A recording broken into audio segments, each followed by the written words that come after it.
This is Al. Today we're going to be talking about loving your enemies. Wow, how's that working out for you? I don't know. I'll be back in a minute. We'll talk about it.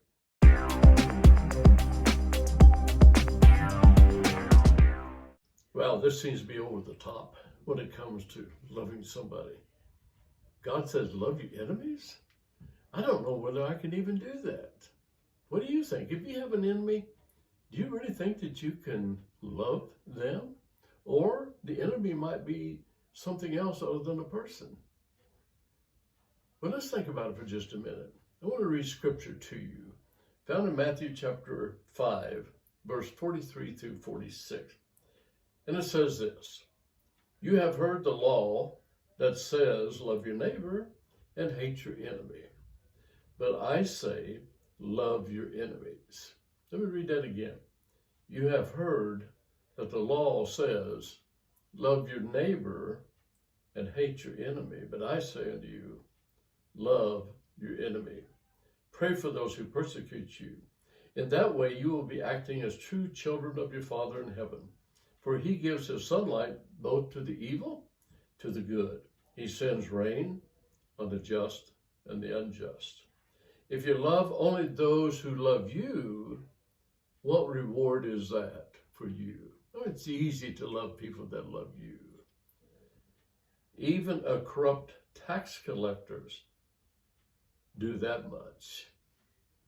And so I've been thinking about this, and I'll be honest with you, I don't think I have it within me to love an enemy. As a matter of fact, I'd probably just come right out and say, I really couldn't. But when it comes to agape love, the love of God, then I have to look at it through different lens. And so I want you to think about some things about loving your enemy. It could be somebody that has hurt you, someone that has harmed you, maybe physically, psychologically, sexually. It could be a family member.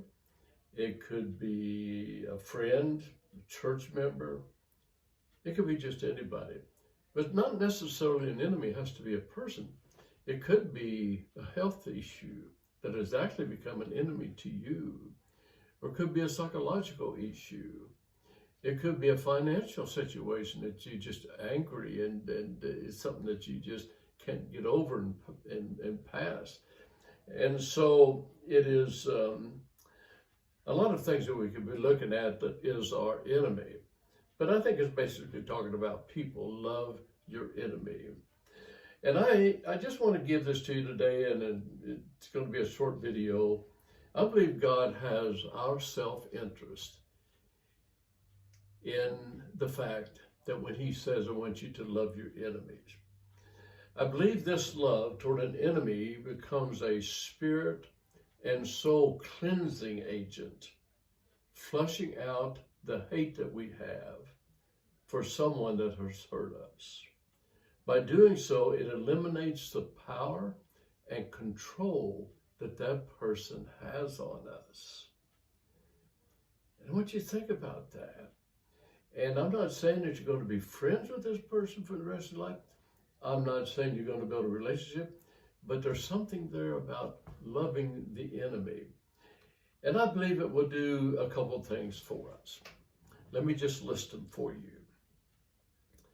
I think the moment that we can say yes, in God's power and through my transformation from Al and what he can do to God and what he can do, I say it would be possible to love an enemy. Only through that, only through a transformation. But if we will do so, number one, you will be set free from the pain you experienced as healing begins. That's what's going to cause the healings. I'm going to love this enemy. I think God has our self-interest in what he's talking about here. Secondly, you will be set free from the burden of hate. Hate is toxic energy. Hate drains you from all the good things around us. And we will be set free if we can learn through God to love an enemy. Thirdly, You will be set free from the control that the hated person has over you at the present time. Because if you hate somebody and you cannot love somebody, that person that you hate actually controls almost everything about us. And if I can learn through that transformation, the power of God, to love an enemy, I will be free from that control. You will be set free to redirect your energy toward God and away from this person or thing that you hate. You see what I'm talking about? I don't know. I've considered this, and I really think that this is the whole purpose of God is saying why we should do this. It sets us free from the pain, and the healing begins. It sets us free from the burden of the hate, because hate is toxic. And you will be set free from the control from that person that we hate that's controlling us. And you will be set free to redirect your energy away from that person, away from that hate. And you can now direct that energy to God. So I want to leave you with a thought. I want you to think about this devotion day. I know it doesn't even sound possible, but pray about it and think about it. Listen to this. I want to leave you with this.